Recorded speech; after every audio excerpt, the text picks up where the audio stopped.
Let me just get right into it. There has never been a horror game or new major media release I feel as passionately about as Resident Evil 7 Biohazard. This is not just a very well done scary game. It's a new gold standard for immersive horror and subtle storytelling, and I'm not sure many players or online viewers have actually realized why yet. Resident Evil 7 Biohazard is terrifying, beautiful, and secretly genius, and it's a very odd thing to hear myself say that. As a series, Resident Evil hasn't been scary for over a decade. Everything in this franchise related to real survival horror can only be traced back to the first two games. Even Resident Evil 4, which had a major callback to focusing on horror and terror, still had players take on the role of presidential bodyguard Leon, who was more than ready for anything after surviving the T-virus outbreak in Raccoon City. Every installment of Resident Evil since the first title has introduced higher levels of focus on explosions, action hero antics, experienced characters with military training who don't know what fear is, and convoluted story expansion that got so crazy a reboot was going to be mandatory. Ironically enough, the franchise mutated into an obscene, monstrous version of itself in the same way that many of the series' villains did. Fear was traded in for gunfire, and it became another level-based action game series. Looking at the history of the franchise, Resident Evil 7 is not a Resident Evil game, and that's an extremely good thing.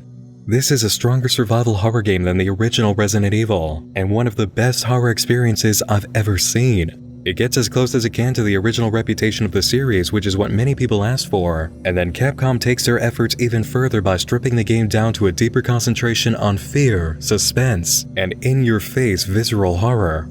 Outgunned, unprepared, and perpetually scared. This is precisely how it should be. You're not a police officer, you're not a military-trained presidential bodyguard, you don't have a team or a partner, you don't even have a weapon to start with. You're an average guy in a place you know nothing about to deal with a situation you also know nothing about. No friends, no allies, no training, gun, or knife. You are definitely not a member of some elite police task force like STARS. And having gone from third-person perspective to first-person, Capcom made sure you really felt that inability to deal with your journey on the Baker estate. Ethan Winters may be the character you're playing, but unlike prior Resident Evil games, you don't get to watch him go through rooms at a safe distance. You are Ethan Winters. What happens to him happens to you. The empathy connection between player and character has never been closer, and I can't even imagine how much harder it hits in PlayStation VR. Biohazard is a phenomenal, terrifying game. If you've played it, read the reviews, or watched a Let's Play that took the journey seriously, you already know that. But what a lot of players and viewers don't seem to be getting is what had me so excited to talk about this from the moment I finished my experience. Resident Evil 7 isn't just a great horror game. It's a game that is so much smarter and deeper than it lets on, and it didn't just achieve its haunted house power by following standard methods that worked in other games. There is a truly insidious design here, making sure your experience plays as intended, with layers of hidden meaning and storytelling developers are waiting for players to uncover. Resident Evil 7 is genuinely a masterpiece, and now I finally get to show you the secrets that I've found on the Baker estate.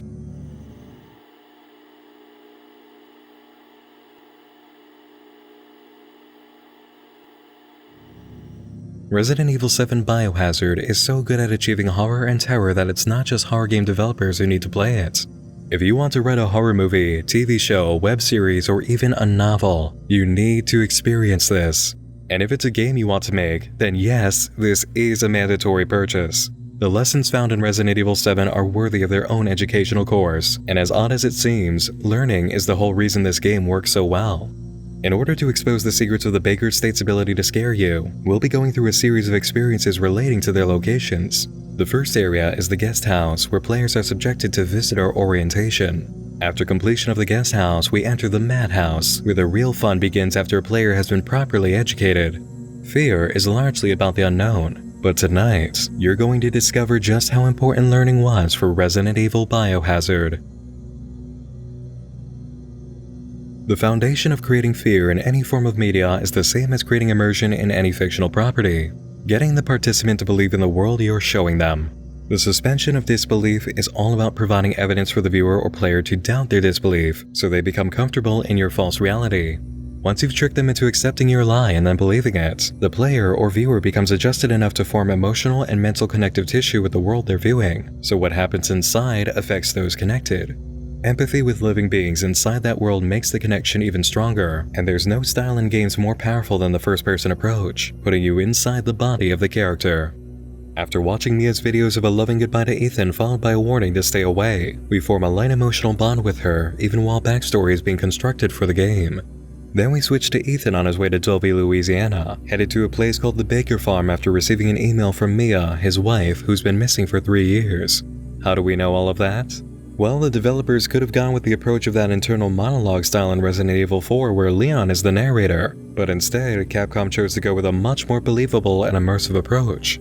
Ethan calls a friend or family member to explain that Mia's made contact with him and he's on his way to find her. The dialogue is pretty natural, the voices of our characters on the phone are well acted and carry the right tone and inflection, and we learn what we need to know by just listening to the call. Then the car arrives in the woods outside the property and we're in a world of incredible detail.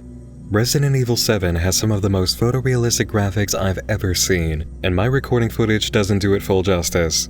Small details immediately jump out in this first playing section, like the creasing on Ethan's dress pants and the veins on his knuckles as he parks the car.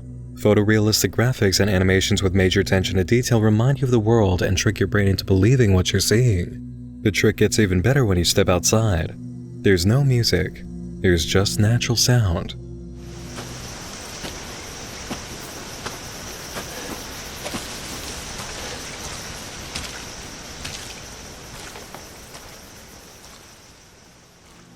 You can hear the woods of Louisiana. The bugs, the birds, the cicadas, the slightly wet clapping of your shoes on the dirt where the rain hasn't dried up yet. You can even hear the rustling of leaves in the trees and a few stray leaves come down in front of your face while you walk. Add in how much incredible detail was put into the woods here to resemble what you'd actually see walking in a place like this, and you might as well be undergoing a video ASMR experience. The development team put in so much work to trick you into believing this area is real that you can see the rust on the wrought iron gates, and at certain points, the sunlight creeps out behind the mansion roof and affects your vision. The lighting mimics what you'd be seeing at this time of day and casts very natural shadows. And again, no music at all. Every single sound you hear is produced to be exactly what you'd be hearing if you were really walking around in these woods, and the mental effects they produce combine to give you all the right feelings. Not only do you believe it, the mental stimulus it would give in the natural world comes with it, creating a mindset for you as a player. Why did Capcom spend so much time and effort on one area of the game that lasts maybe just 5 minutes? Because this is where they're going to make you vulnerable to what they'll be doing for the rest of the game. This very crucial step is called immersion, making you believe in the lie by presenting something as close to reality as possible. If you believe it, it can have an effect on you. And the more touches are brought in to produce an effect, the stronger the mounting effects will be. At the same time, the game brings in the next step, which is going to be used in conjunction with immersion tactics and a third step I've yet to mention all throughout the journey. When you walk up to the iron gate of the Baker Mansion, you may have a feeling of awe, a feeling of dread, maybe a light feeling of being creeped out. Now, is there any reason to feel creeped out or scared by the appearance of this house when you think about it logically? No. It's an old house, and an old house is really just that, an old house. But because we've had decades of being taught that old, run-down places like these should be seen as scary, we have a natural fear reaction. The idea of an old, derelict mansion in the woods immediately brings horror to mind, even though the concepts are only correlated because of popular culture. This idea is called priming, the introduction of a sight, sound, or idea that produces a mental effect without consciously making you think about it too much. It's a subliminal tactic that puts you in the right frame of mind, and Biohazard is going to be doing this the entire game. You will be surrounded by sights that make you think of associated things even if you have no proof, and because of the things it makes you think about, you feel afraid, lonely, nervous, all of the emotions this game wants out of you. And the only reason it's going to work is because they laid the groundwork for immersion first, getting you settled into a world you can believe. If I make you believe what I'm telling you at the start, I can sell you any lie. That's the magic of creating fictional experiences. That is the golden rule. Priming sites can be found in the abandoned sewer gator's van and the sudden introduction of light stimulus. The third step, direct approaches that really get a mental response out of you.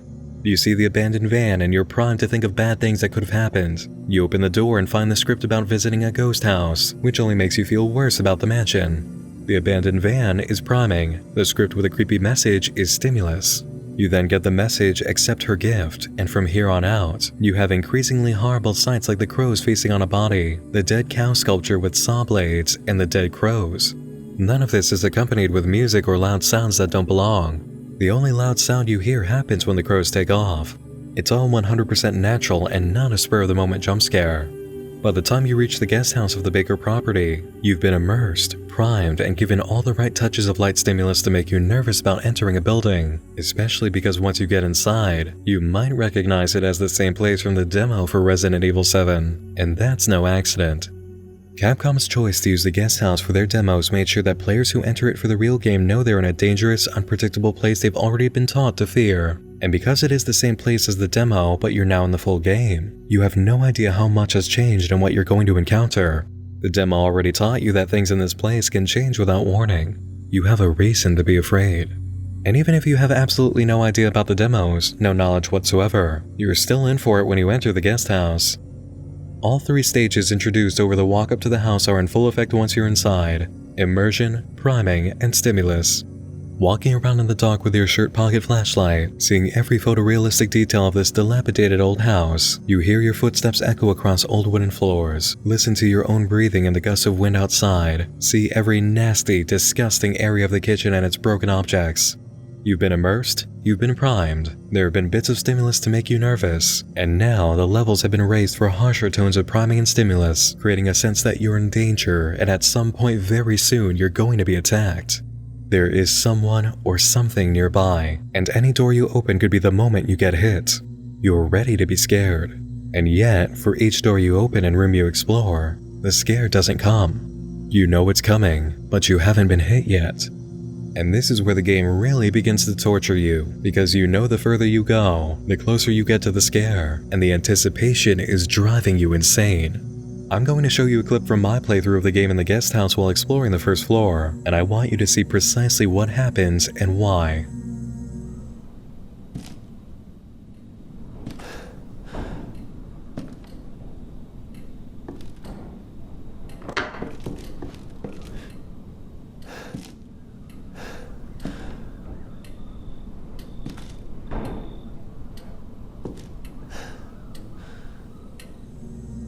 That fishing trophy on the wall didn't make that noise, but the sound definitely came on my right.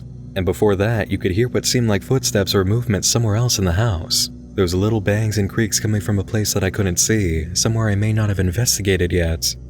The guest house is a place designed to make you feel paranoid by sight and by hearing all the natural sounds of your own movement. And when you hear something nearby that wasn't you and certainly didn't seem like wind, it increases your tension.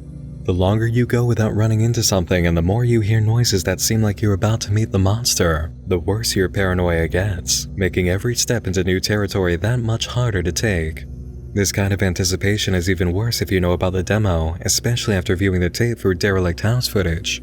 You know that Andre died in the cellar under the hidden passage, and now you have to actually go down there and move forward, with no concept of what's in store.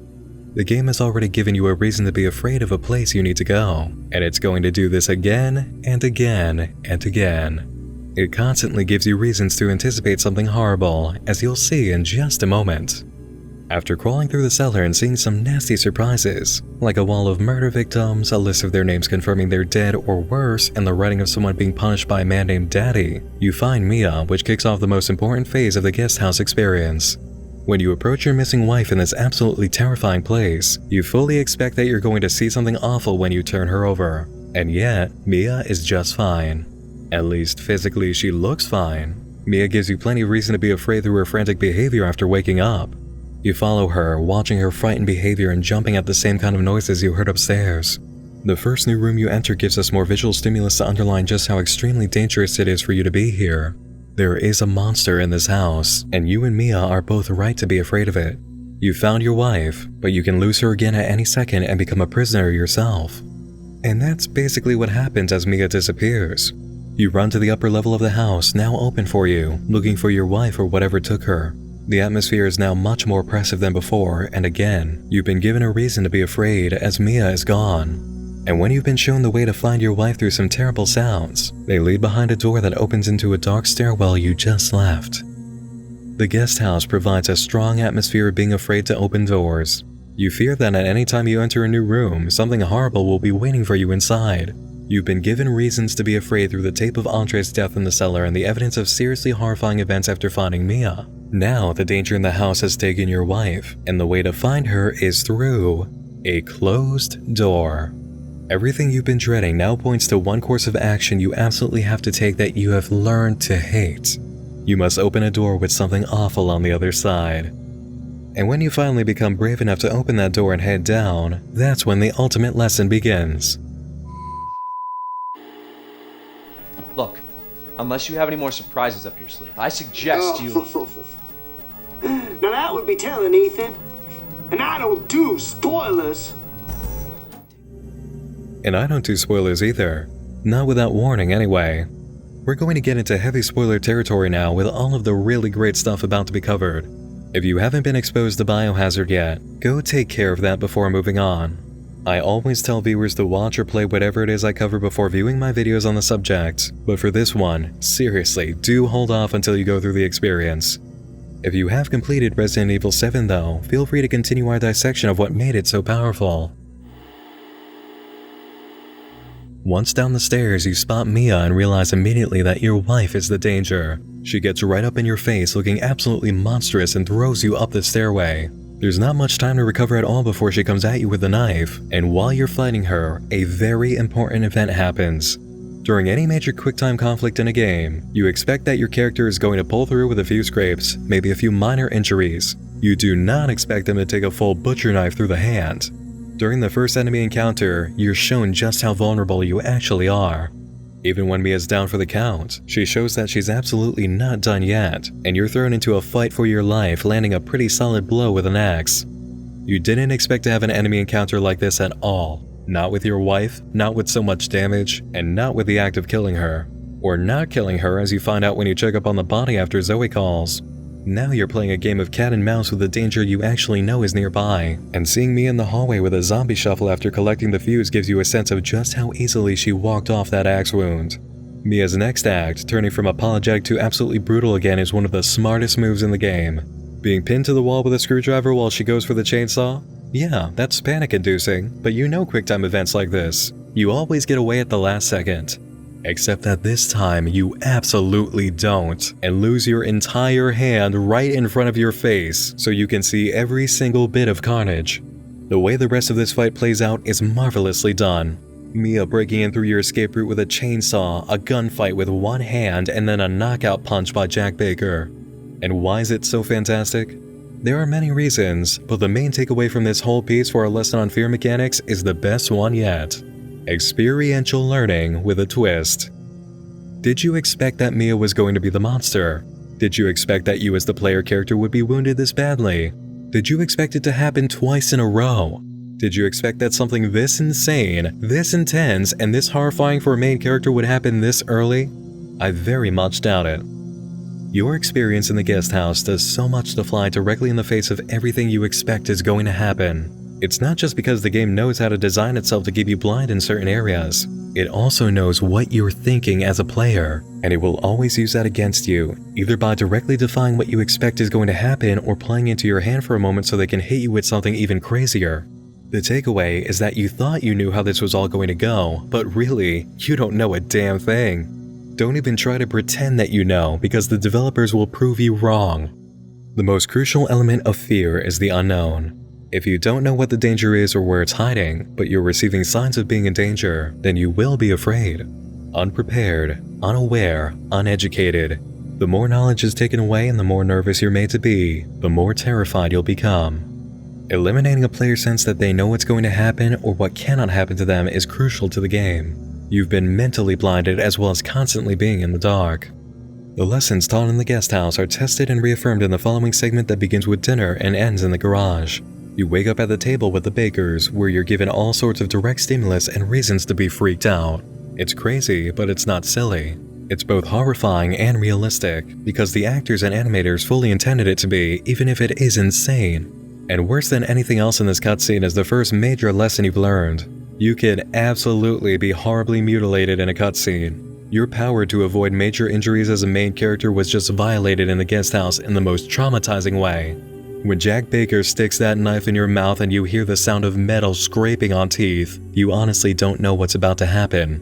You have been directly shown that you're not getting any sort of special treatment as a main character. You are not safe from harm. And because you are the main character, that stress is translating directly to you, even if you're not physically feeling a knife about to slice through your gums. Once you're let out of this near-death experience and allowed to escape the dinner table, everything that was taught in the guest house is in play. You will be in a place you've been given reason to be afraid of after being immersed in its world. You'll be shown signs of danger like Jack at the end of the hallway while you sneak around. You'll hear random creaks, footsteps, and noises, so you don't know if the other family members are roaming around as well. You don't know if it's Jack himself, and you don't know if it's just atmospheric noise. What you do know is that if Jack catches you, you really aren't safe from some kind of terrible death. You're not even safe from the normal means of sneaking around. Watch what happened in my first playthrough while running from Jack after being spotted near the kitchen.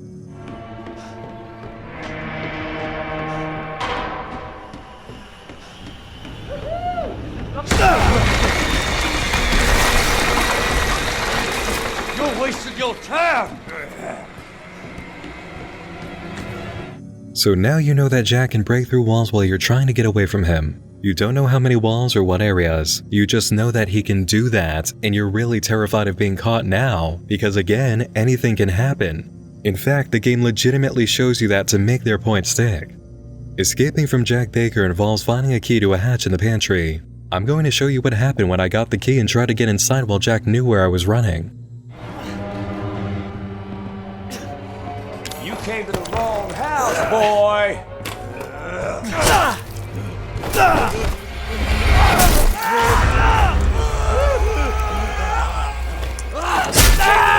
House, boy!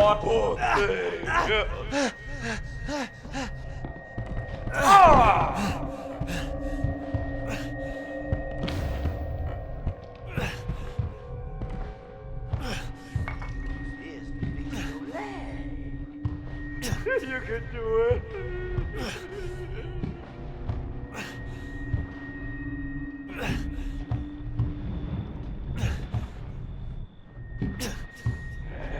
Hurry up, Ethan.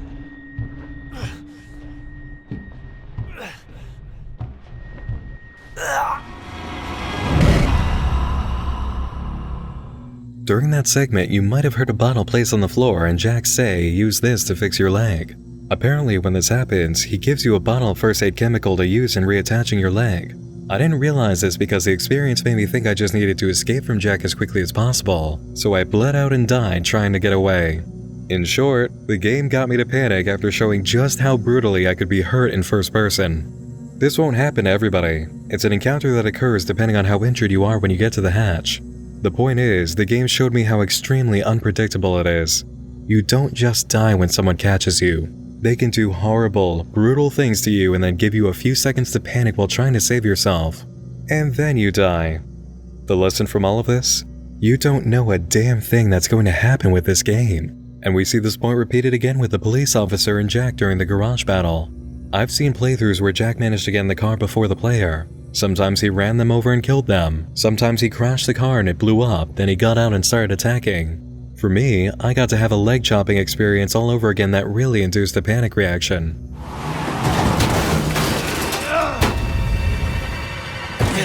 Ah, shit!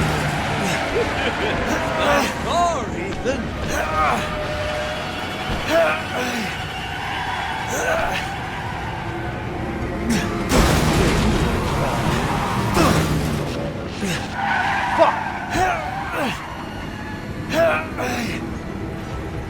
Let's finish this, you and I.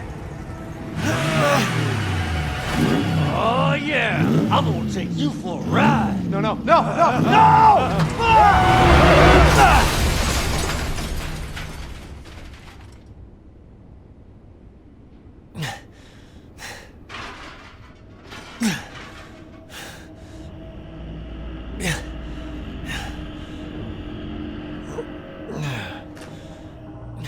That absolutely could have been a death cutscene that occurred because I failed a game mechanic. I had no way of knowing if I'd done something wrong or right while Jack was showing me exactly how I was about to die, and it's all because the game taught me that a cutscene can go pretty much anywhere. There's almost no differentiating between cutscenes and actual gameplay now.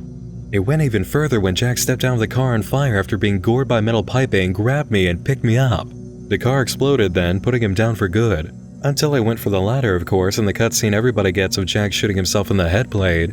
And that moment concluded the full guest house section, laying the track for you to experience the rest of the game exactly as Capcom intended. They did something truly miraculous with their design. They taught you how to be afraid by shattering your expectations and teaching you that you know nothing. It wasn't enough to have the immersion, the priming, the natural stimulus of scary sights and scary sounds. They had to reach deep into that place in your brain that knows this is a video game, and you've seen how horror games and movies work, so you know the beats, the tricks, and the gimmicks, and then completely break that existing education. Resident Evil 7 actually re-educates the player, molding their brain into precisely the shape needed to constantly terrorize them. It teaches you how to be afraid and that paranoia is a way of life. You don't know what's in the next room. You don't know what's upstairs or downstairs. You don't know what's going to happen if the enemy catches you. You don't know if a cutscene is naturally part of the storytelling, a mutilation scene, or an elaborate death cutscene dressed up as part of the storytelling. You don't know where the enemy is going to come from and how they can block your path. You don't know if the noise you just heard is there to make you scared or really is the sound of an enemy coming. You don't know anything, honestly. And because you're in a house of horrors where your experience has taught you how bad it can get and that you do have reasons to be afraid, not knowing what's coming is going to make you constantly nervous. Experiential learning was the key. Teaching the player that their prior experiences with games and movies doesn't mean anything here was how they made this game so powerful.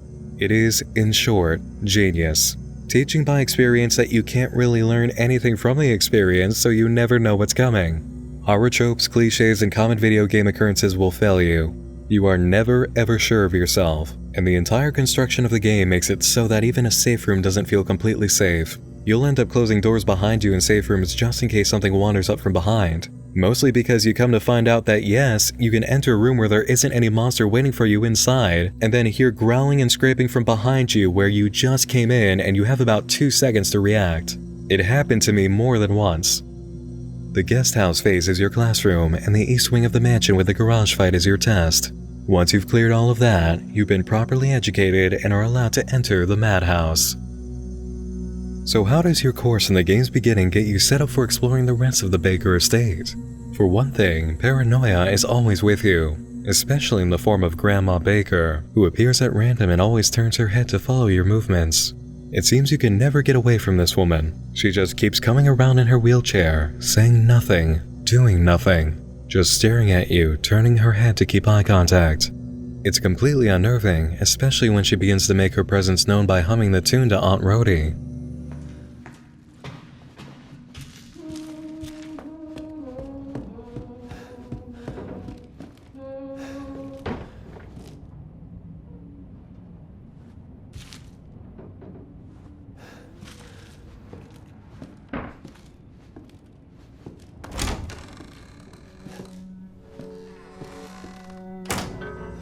And this is what happened after I left the safe room and passed her in the hallway to continue my journey through the house.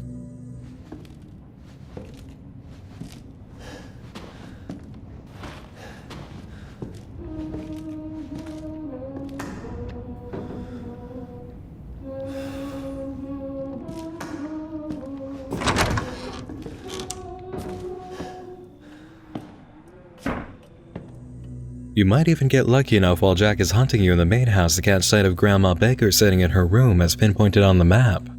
Now of course, assuming you're watching this after playing the game or seeing a Let's Player's journey, you know who Grandma Baker actually is. You've got to admit that putting her inside the only area marked Grandma's room in the game was a very nice touch to keep us wondering until the end though.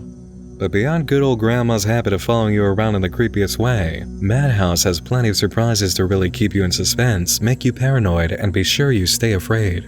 The first time you meet one of the molded is very well done, seeing that you couldn't even tell there was something in the black mold on the wall, but one of my favorite moments came from exploring the basement where the developers set a really fantastic trap. Watch what they did.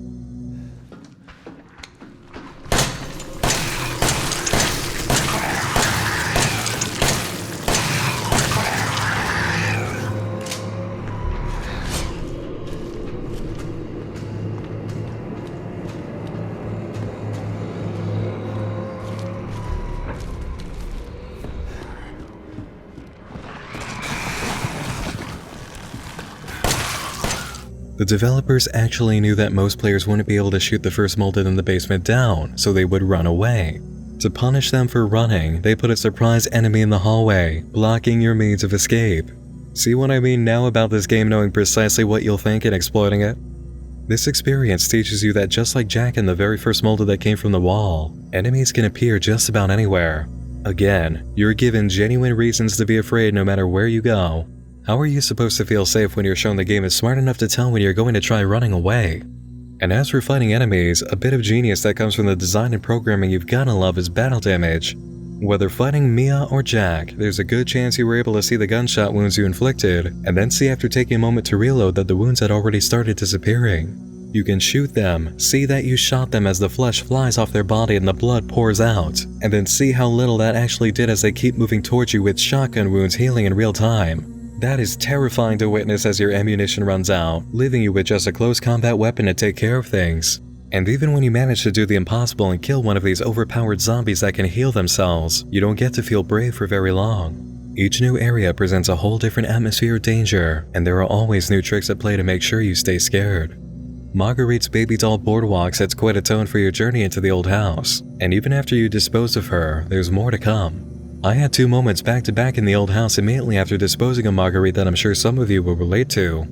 Hearing light piano music playing in the background while you explore is common. So common that I didn't even think about what I was hearing upstairs until a certain point.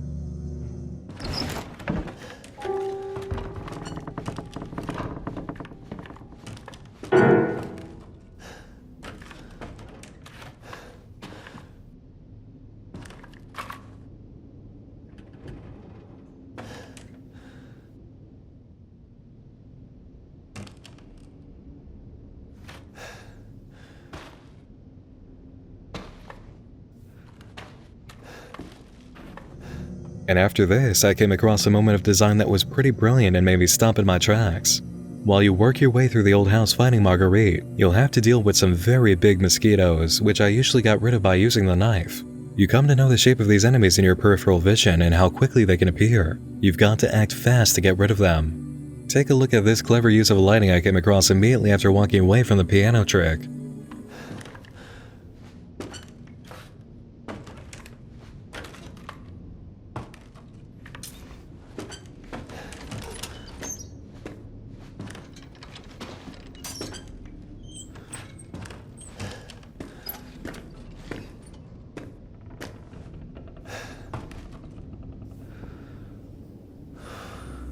No one can tell me that wasn't intentional. The setup was absolutely perfect. The piano sound puts you on alert immediately, so as soon as you step out of that room and continue moving forward, you're prepared to be attacked. When you spot the bug shadows, you think the insect swarms are waiting in the next room. But again, it's a trick cashing in on your paranoia to make you even more paranoid. There's a lot of this that starts in the old house actually, and it doesn't quit for a while. One-shot sightings that instantly put you on edge instead of the usual static sights of the old house or some bags of meat. After heading upstairs, you realize you'll need Marguerite's lantern to open a door. Going back to the spot where you believe she died, you look down just in time to see this. You know the bakers can show off some really horrible mutations, but you haven't seen anything like that yet. Still, you need that lantern and you clearly haven't finished taking out Marguerite, so you follow her to the greenhouse and have one of the most intense and horrifying boss fights of the game. I would actually argue that Marguerite's transformation is the most grotesque. Half of her is still human and photorealistic enough to make her appearance terrifying. If you hate spiders, this is going to really mess with you.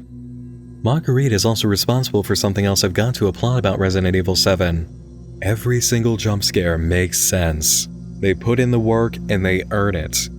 While exploring the greenhouse looking for Marguerite, you clear the first floor safely only to get attacked going up the stairs. This is an excellent jump scare. You're in a new location, you're hunting a monster you've only seen one terrifying glance of, and your nerves are shot. You know you're going to get hit, but you don't know how and you don't know when. This is the definition of a good jump scare, and the game has other great examples of them, some of which can be found in what I feel the majority of players would agree was the hardest area to get through. The second floor of the old house once you open the lantern-activated door. Darker, dirtier, and creepier than any other area in the game, the sealed-off section of the old house was where developers must have had the most fun. You have to open door after door, working your way through a level where one of the map zones is marked Contaminated Room, and your paranoia is at an all-time high. I legitimately believe the game turns down the brightness of your flashlight for this area, because while playing, I could barely see.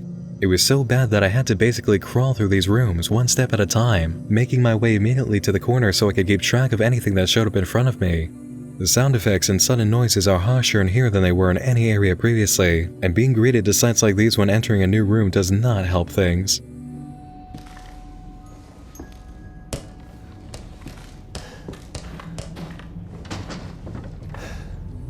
I think a major part of what worked in this area was the sound.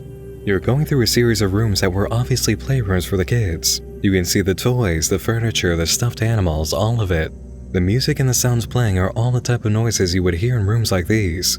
You can hear the metal sounds of toy gears, the light chiming of a music box, and you have absolutely no idea if what you're hearing is part of the soundtrack for atmosphere or something in the room. And of course, the creaking of wooden floorboards and the light clacking of wood could be the wind, or it could be whatever threw that ball.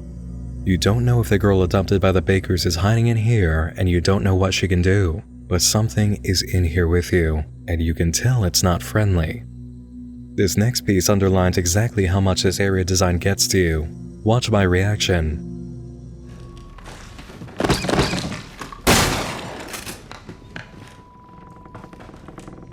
No questions asked, just point and shoot. The second floor of the old house is a very tense level. Altogether throughout the game, you'll have tricks, traps, surprises, and scares of different kinds that keep you on edge. Resident Evil 7 is excellent at surprising you, and the urgency at which the characters move is reflecting your own. Again, you are never truly safe, and if you think you know what you're getting into, you really don't. The only way to learn the path ahead is by watching the VHS tape so you can succeed where other visitors to the Baker house have failed. And when fighting monsters who are so hideous and detailed you're caught between wanting to stare and run away from them, you're at a constant disadvantage for supplies and weaponry. Moments of hiding from enemies trying to locate you and managing your equipment are seriously great aspects of survival horror. You'll always be searching for more green herbs and chem fluid, and the farther you go without finding some, the more worried you'll be. The lack of knowledge, rare nature of much-needed supplies, and general atmosphere of dread and paranoia all bleed into an experience that never truly lets up. As a final note, I just want to state that your worst enemies in Resident Evil Biohazard are doors. The developers absolutely remember that old, hyper-focused door-opening animation from the first game, and they made sure doors played a role that was just as important for Biohazard. Doors are everywhere, and no matter what's on the other side, you have to open them all. Every time you step into a new room, it's an act of courage, and you learn how brave you need to be over and over and over again. I absolutely love Resident Evil 7 Biohazard. Even before we move on to talk about its other secrets, I have to say that the major focus on horror, terror, dread, subverting expectations, and just making one hell of a survival thrill ride made this a game I will never stop praising. But now, we do need to keep going forward so we can show you the rest of the Baker Estate secrets. Some scary, others highly interesting.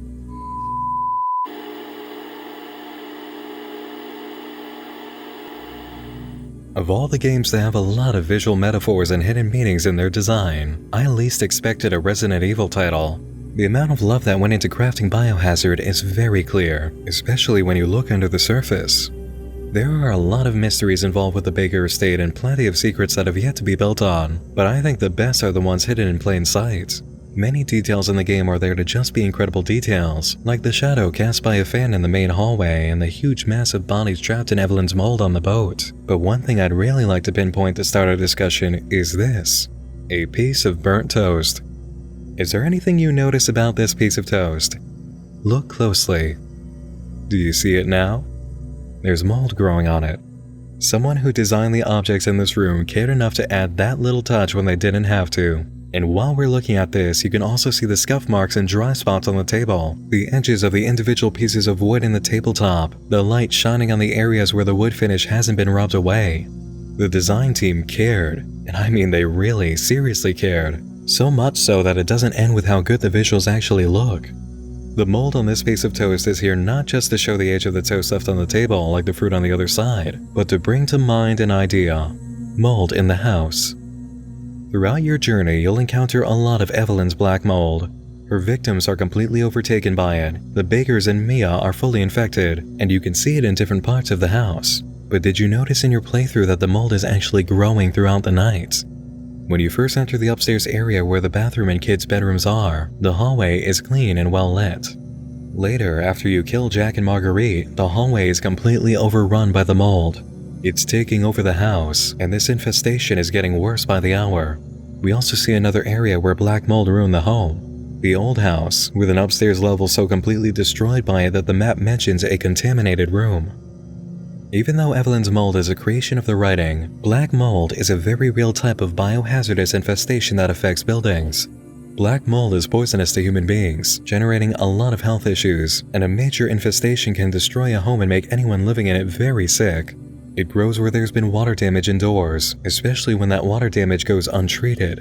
A neglectful homeowner can be responsible for the growth of black mold in the house and the effects it has on their family. Evelyn seems to be the true biohazard creating the black mold infestation that ruined the Baker home, but there are some interesting documents that relate to the topic of something poisonous growing in the house before she arrived. When you go into the kid's bedroom and look around, you can find the old diary of Lucas Baker, who writes about some very revealing secrets. The first page reads, "Mommy took me to the hospital in town. They took a photo of my head with a weird machine." He then mentions how stupid Oliver kept teasing him, saying, "You're a crazy head."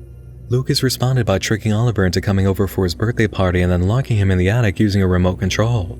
Even though Oliver cried for help, Lucas kept him up there and made sure the remote stayed hidden from Zoe. Oliver died in that attic and Lucas didn't have any feelings about it other than a complaint about the smell. We know what our experience with Lucas is like during the game. He's insane like the rest of the family, but there are some very interesting bits of information shared early on that want us to see Lucas in a certain light. If you pick up the photo of Lucas in the hallway before entering the main house, Ethan will share a strange thought. You don't know him, but you get the feeling he's an asshole. Even earlier than this, if you pay attention to what's being said during the Sewer Gators tape, you'll find out that you're not the only one who feels this way. Andre tells Peter that there were a lot of bad rumors about the Baker's son Lucas. He was a bad seed, apparently. We know why Lucas was bad, and I think the Bakers knew it too. Mrs. Baker had her son taken to the hospital to have his head examined.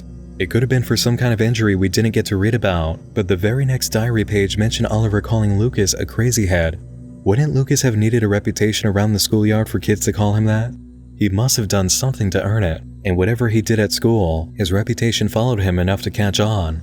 After all, a kid the other children called Crazy Head had a birthday party where one of the boys went missing and was never found. Lots of rumors went around about the bad seed of the Baker family, a family who had been concerned enough about him before Oliver's disappearance to have his head examined. The title Resident Evil Biohazard isn't just keeping in line with the name of the series.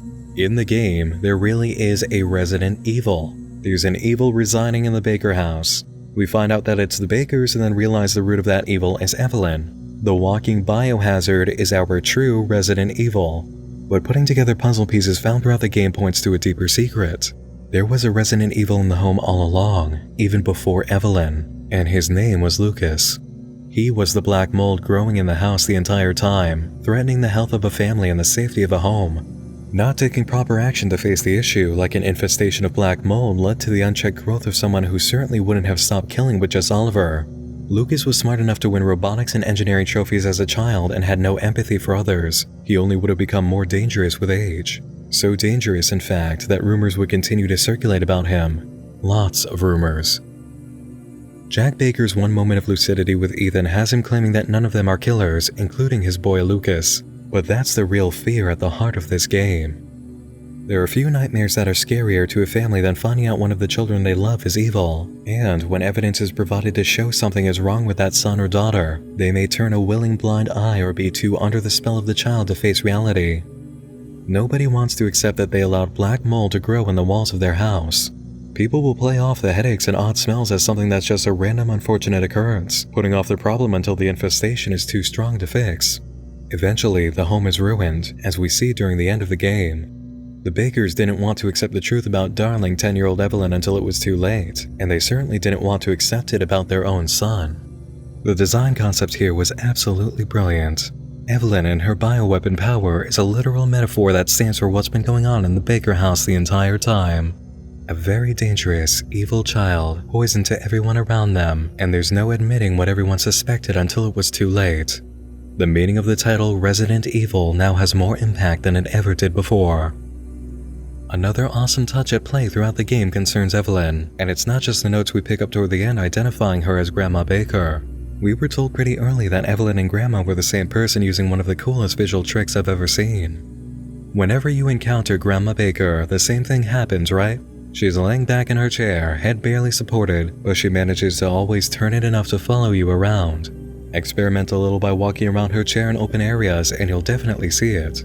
Now check out this moment you encounter Evelyn in the boat while playing as Mia.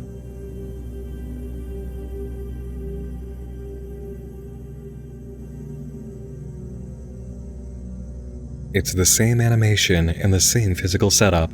Evelyn in the chair, turning her head to follow you around the room. The developers were trying to tell us who she was in this moment. Another major hint comes before you start fighting the army of molded to reach Evelyn that's pretty subtle. Remember when I played the clip earlier of Grandma Baker humming the tune to Aunt Rhody? When you enter the flooded cavern in the salt mine, it's young Evelyn who's humming the tune.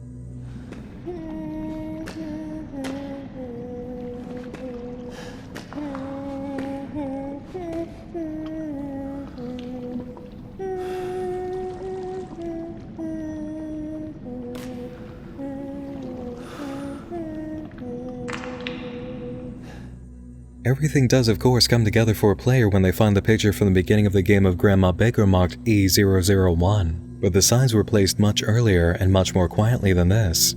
And there's even more design genius involved with Evelyn and her story. The Resident Evil team had a lot of fun expressing themselves through visual storytelling when it comes to Evie, and most of their secrets appear at the very end. You remember the wooden dolls at the start of the game, right? A girl with black hair and a woman in a black shirt and jeans. These dolls are Mia and Evelyn. When you return to the guest house to eliminate Evie, only her doll remains. After Mia made it clear she's done playing house, Evelyn destroyed the Mia doll. The Evelyn doll makes a pretty freaky appearance later as you're walking around looking for its likeness, and it makes for one of my favorite shots in the entire game. You would think this is just a scare tactic, right? Freakishly large Evelyn doll standing up, the light pointed at it, and it's facing you. And it is scary, but it also means a lot. Think about where you are. A kitchen in a house. It's an old house made mostly of wood, covered in wallpaper and old pictures. Like a dollhouse, which you keep on seeing as an object throughout the game. The kitchen, and more directly the kitchen table, is the heart of the family home where everyone gathers together. The Baker family has 4 members: Jack, Marguerite, Lucas, and Zoe. At this table, there are 5 chairs. 4 wooden chairs that come from the same set, and a 5th chair made of plastic and metal, completely out of place where it stands. Evelyn, the adopted daughter of the Baker family, is the plastic chair, and that wasn't good enough for her. She needed to be in control of her family. There had to be a real place for her. So she knocks over a chair, eliminating the competitor, Zoe, and takes a permanent seat, leaving only room for the 3 Baker family members who decided to play nicely: Jack, Marguerite, and Lucas. How do we know it was Zoe Evelyn wanted gone? You can see it by picking up one of Zoe's pictures at the beginning of the game with her face scratched out. It's also revealed through documents that Zoe has always been paranoid about Evelyn. She knew the girl wasn't what she appeared to be. The dollhouse that Evie wanted is expressed through this one scene. She either gets that permanent scene in the family, or she'll throw this entire dollhouse in the fireplace and burn it down, as you see in the living room of the guest house after going through the kitchen. Evelyn never quit being a possessive child. You can tell from the way she makes people hallucinate her image as a 10-year-old to the famous last words she says after being caught. You.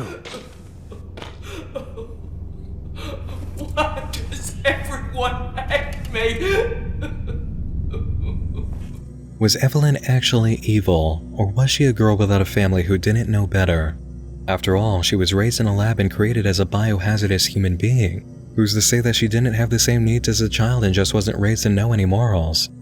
I doubt empathy was programmed into her makeup, but there are risks associated with building a child who can think and feel as your bioweapon.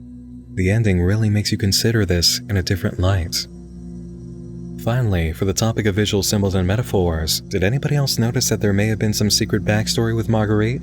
I certainly saw a few signs that things weren't just creepy for the sake of being creepy. Marguerite seems to have a major hang-up about babies. The boardwalk to the old house is covered with baby dolls. She has a dead D-series baby in a box on her altar. She's living in a place where the entire second floor was converted to a play area for children, and her boss fight transformation gives her the shape of a spider, with a bug's nest as her entire lower half. There's no telling what Marguerite's deal is when it comes to the preoccupation with fertility, but the visuals were not lost on me. A spider's big, round abdomen not only brings to mind human fertility, it's where spiders really do keep and release their eggs. And Marguerite's reproductive center is one of the nests that kept producing insects to attack you in the old house. Also interesting fact about choosing a spider form for Marguerite. It turns out that spiders have their hearts in their abdomens. Marguerite's heart lies with her ability to have children. As one last note, I really have to highlight the brilliance of Capcom using each major area and family member to visit a horror concept. The guest house and Mia make the perfect scary old house with the monster concept. Jack Baker's chapter is very much an Evil Dead and Texas Chainsaw Massacre splatterhouse. Marguerite's area brings to mind the crazy old witch of the bayou. And Lucas is totally going for the kind of spectacle challenge room horror made popular by the Saw movies. With Mia's memory of the boat, you get a slight return to the idea of what Resident Evil has been for the past few years, taking on a biohazard outbreak with a machine gun and some technology. And even Evelyn's chapter brings along a horror funhouse style that's unique to her and fits the character. Jump scares and dirty tricks. You might have noticed that the only cheap shot jump scare in the game comes directly from Evelyn, and all the jump scares that come later are completely hers. She's a vindictive child trying to scare you, so she's resorting to childish ways of doing it that people hate. Capcom really thought about every single thing they were doing with this, right down to that. And of course, throughout the game, you have the VHS tapes giving a big nod to another popular horror form, found footage. There is really something for everybody in this game, and none of it feels out of place.